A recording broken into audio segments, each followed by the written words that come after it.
Drop scrolls of vulnerability?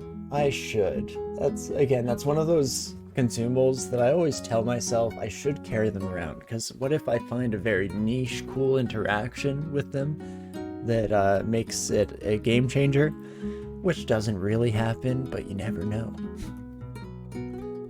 So no, I probably will try it out at some point. If we need the inventory space, that will be on our mind as an option at the very least. And not too shabby. Yeah, our angel friend sticking around for a nice long time here, which is always fantastic. Glad to have your support, my friend. +5 Rapier of Holy Wrath. Jeez Louise, no kidding. Well, I think I will start this encounter by phoning a friend first and foremost. We do have a Frost Giant as well, so that cold damage might be coming in. You don't know how well that hand cannon scales up, considering my weapon of speed. For now, yeah, definitely wouldn't be swapping right away. I think this will eventually fall off a little bit. I mean, maybe it won't. Speed longbows are incredible. Let's not get it twisted here. Being able to attack more than twice per turn is pretty wild, really. Especially at the damage rating of 37. But the corrode does kind of concern me. We'll see how it goes. And maybe this will be our foreseeable future. But maybe just something to keep in mind. And now I'm debating, should I preempt some resistance here? No, I think I'll instead just phone another friend and 2 angels and hopefully take care of our giant buddy pretty dang quickly. At least with a little bit of assistance from our end as well. This is, yeah, Venom Trident, so that's not too bad for us to be dealing with here. Guess what about you, my friend? Trident of Freezing. So definitely had a little bit of a theme going on in this little vault. Oh, and Javelineer. We were just talking a while back here about how fortunate we'd been so far in that regard. Of course, all good things must come to an end. I'm trying to think of how I can get a clear shot on this son of a gun. There we go. Unfortunately, our angelic buddies are currently in a little bit of a habit to block our way. Ooh, an acquirement scroll at the top. See, that was kind of nice. My cursor being on the screen annoyed me, so I went to move it, and by looking up that way, I immediately conned on to that acquirement scroll, just sitting there and waiting for us. So let's definitely check it out and see if we can't get absurdly lucky once more. And again, hopefully our damage output is good enough such that this Javelineer is not going to be a big issue. And that seems to be the case so far. Wonderful. And you know what, let's check it out. In fact, this could just be money, which would be pretty solid in its own right. Oh hey, it's the poleaxe. How about that? I don't think we'll be taking you this game, but I do like it. You'd only use them for anything that has high willpower, and you need to debuff them. They can't debuff and banish you. Makes sense. Yeah, we'll at least check out that hand cannon, you know, if we have the money to do so. I think the bigger advantage, rather than damage output, will be the addition of a shield on our side. But hey, no promises, because chances are it's just going to be a little bit of a piece of garbage, and we'll never think about it twice for the rest of the run. But yeah, I don't think we'll be swapping into the poleaxe, as much as I still haven't had a run that uses this, and I want to try it, because Reach Cleave sounds very cool. Don't think it's going to be for us here today, though. Manual of Shapeshifting, again, we don't have that much interest. I, for a brief moment, was considering, as I was prepping for the stream this evening, I was debating whether shapeshifting into a form that allows me to continue to use my bow would give us the necessary defenses that we're currently lacking. Something like statue form. But I don't know if that's actually a best path forward, so I think we will take the money, because that is what we desperately need at this moment in time, and it's not looking like we'll be hitting the cap we were aiming for here. So that seems to be worth it. I'm actually going to drop the See Invisible ring. We have our golden aura from the Shining One, so that shouldn't actually be too much of an issue. That being invisible enemies, plus the fact that we're ideally going to be swapping into the crown in a little bit here, which also will supply us with some Seen Visible on the back end, so that is fantastic. Ooh, Ignis's Regard here, fire resistance, MP +9, Dex +3. I mean, it's not bad. It's not something we can swap in and out of at free will here, so I don't know about that. Shadrach, Meshach, and Abednego. I don't know my Bible stories at all, but in Canada we did have Veggie Tales, so that's what I think of. It's all about the bunny factory. Shadrach, and Abednego fell in the fire and they didn't get burned. It's my understanding, based on a very, very loose memory from my childhood. But let's hopefully be able to clear out the rest of this. I do want to continue to clear out the rest of Shoals for whatever little treasures we can find. We'll additionally, hopefully, getting enough experience to make it worth our while. I mean, regardless, we will be getting enough experience to make it worth our while, seeing as how pretty much any experience fulfills that mark, but regardless, it is what it is. If I was a caster, that ring would be pretty decent, or an arcane archer of some kind, and it's not completely off the menu. I mean, we're not wearing heavy armor, so it seems like it might be a decent call for us at some point. That's something I've never really tried, the arcane archer hybrid style. Get all Dragon's Dogma on this with Arcane Archer. Don't know if we have a lot of things at our disposal to really make it worth it right now.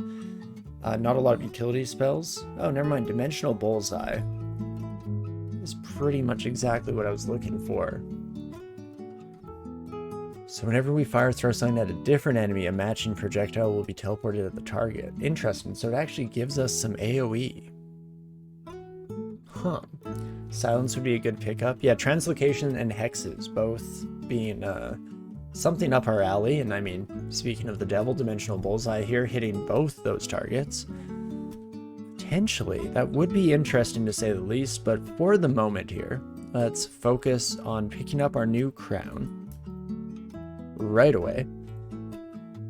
Throw that bad boy on, because that will also give us a few more points of armor class here, and then I don't think the elemental vulnerability will really be an option for us. I mean, one thing we could do, I mean, it's a drain ring, but it's a bit of dex plus fire resistance, so I don't mind throwing that bad boy on.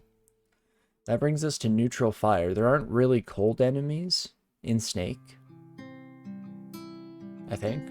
I'm like going through the Rolodex in my head, making sure I'm not forgetting anything too obvious. Because it would be nice to have the slightly higher armor class for our snaky friends, especially when a Guardian Serpent shows up and surrounds us. I mean, one time, not a big deal. We use our hop and we get the heck out of there. But after that, a little bit of a struggle. But hey, we got our electricity resistance.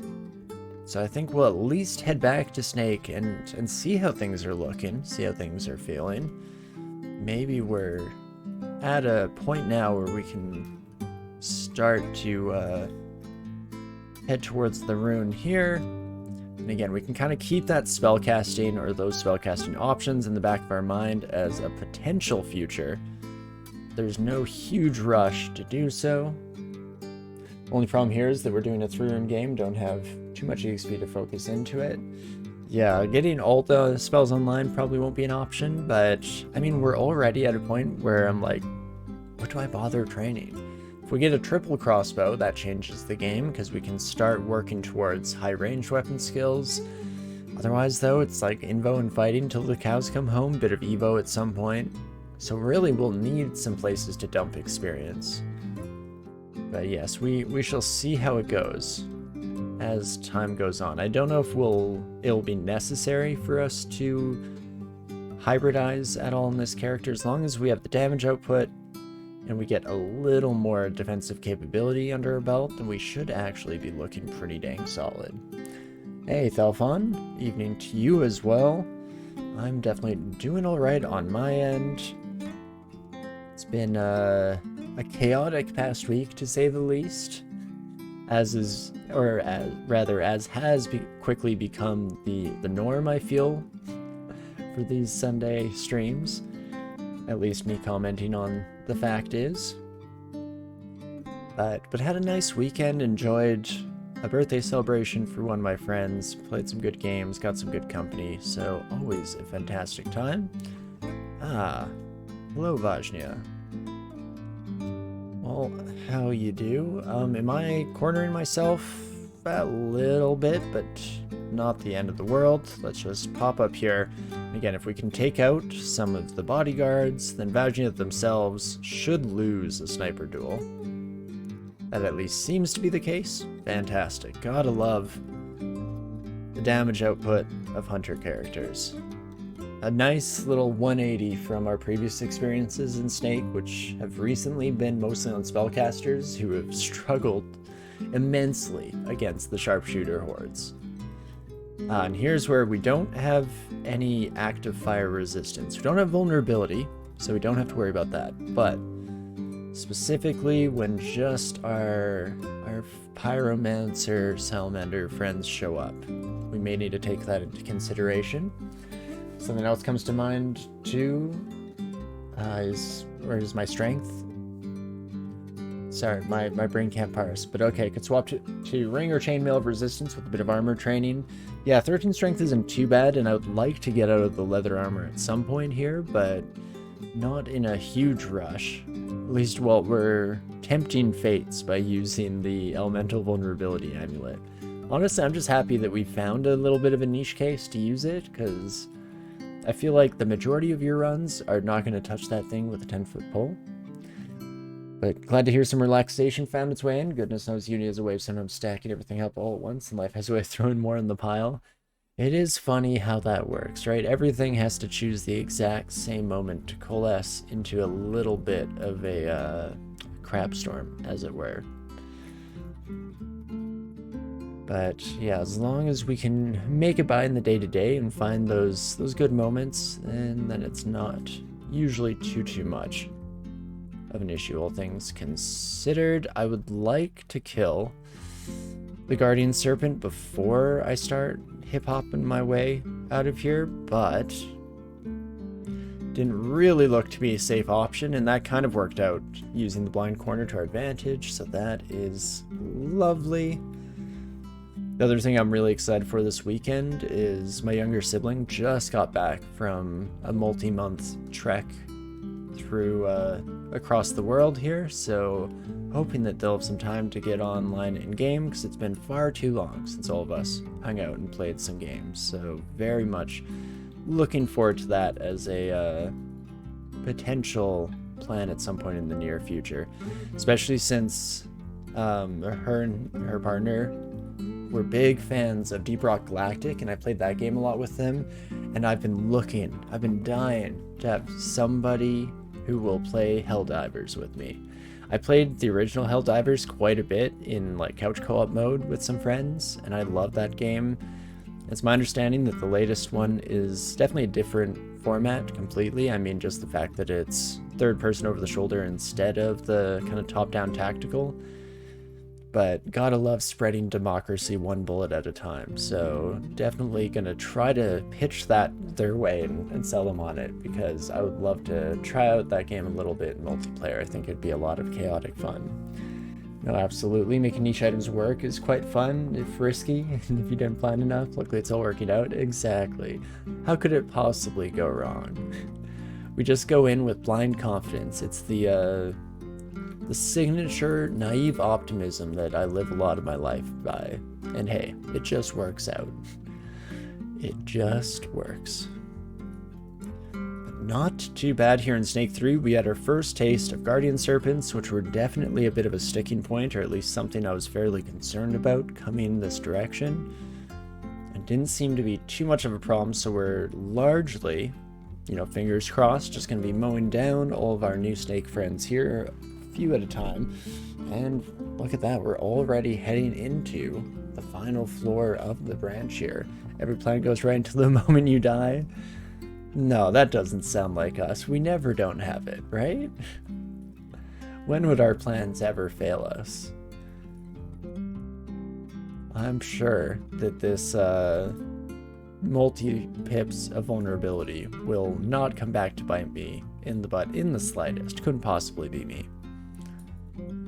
Some artifact leather armor got me a little bit excited there. Unfortunately, doesn't really fit the bill as something we'd like to use right now. Another brand weapon scroll, on the other hand, pretty fantastic. Now I'm just crossing my fingers and hoping that a triple crossbow shows up, because I'd like to take advantage of those brand weapon scrolls if at all possible. But yes, come one, come all. If you could just single file line some more, please and thank you. Almost seems unfair when they just keep entering into the hallway of death here, but I mean, if you're walking towards that amount of bodies and loose blood across the entire floor, you got to know a little bit of what you're walking into here, right? Or at the very least, all of our snake pals here are doing their best impression of a cheesy 90s horror movie protagonist, and they're going to ignore all the warning signs and head directly towards the obvious source of danger, assuming that, again, it'll all work out. And maybe I shouldn't think about that too much, start drawing parallels between my own playstyle and that simple example there. But let's hop out and start walking away, because we do have a lot of potential fire damage coming our direction. So it would be potentially nice to have kept around that ring of fire. And in fact, we could pivot and try to grab that son of a gun again. I'm going to very slowly step away. Question here is, do I try to risk walking around, or do I just get out of here? I mean, a fear scroll at least gets... Ooh, was supposed to get you both off my back. Unfortunately, we failed a 79% chance, so that's not great.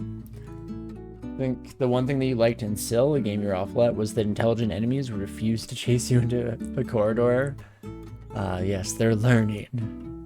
But I do like that as well. I mean, you know, there's a time and a place for both. Sometimes the mindless slaughter is a good time. Words that I never really thought I'd say, seeing as how I'm fairly pacifist in my everyday life.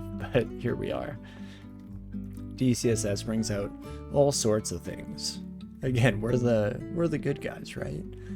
Don't necessarily need to blink, but I think I will play it safe, and we're just gonna get the heck out of here. And let's take a peek for some fire resistance. Potentially.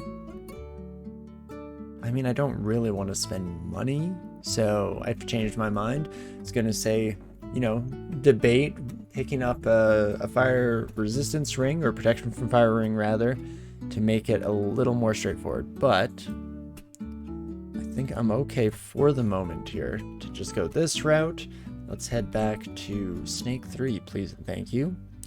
Honestly, the hallway reminded you of that arrow wall ballista guarding the bridge in Demon Souls.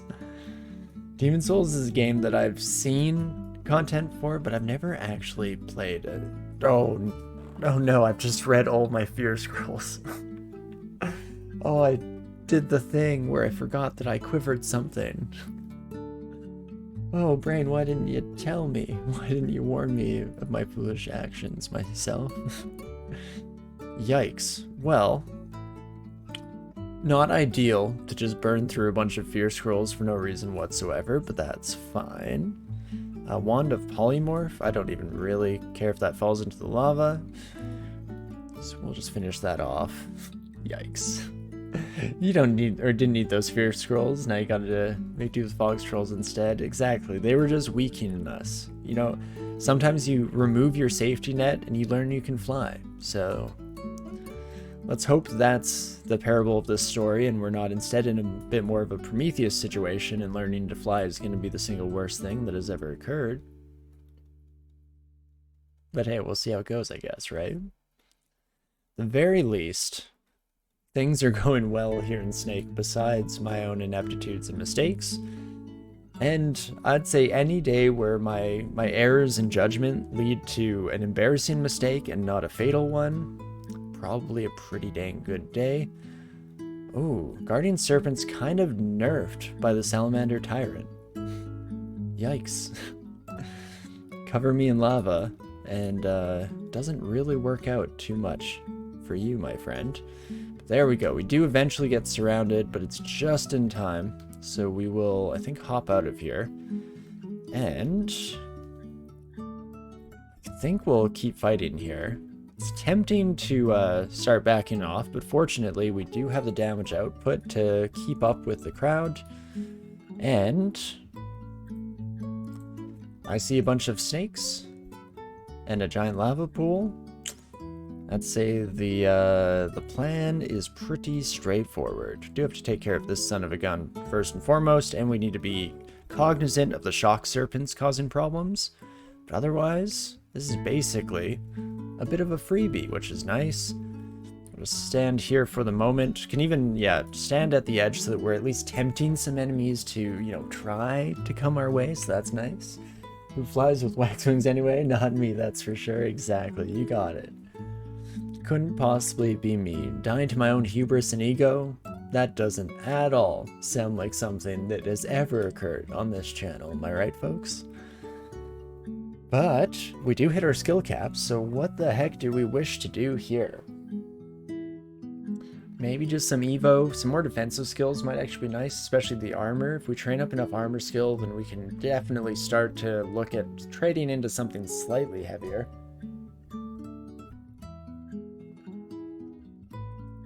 You know, I don't hate that idea. We do have a +2 aptitude, so things should skim along at a good clip there. And let's just let all of our snaky pals come right this way. Step right up, folks, and meet your maker. One-stop shop for all of your deity greeting needs. Now there's a good marketing spin to put on the whole thing. We're not murdering all the poor denizens of the dungeon. Oh gosh, no. We are simply introducing them, arranging an introduction, one might even say, to the deity of their choice. And so honestly, they should be pretty grateful about it. And that's not at all extremely messed up to say.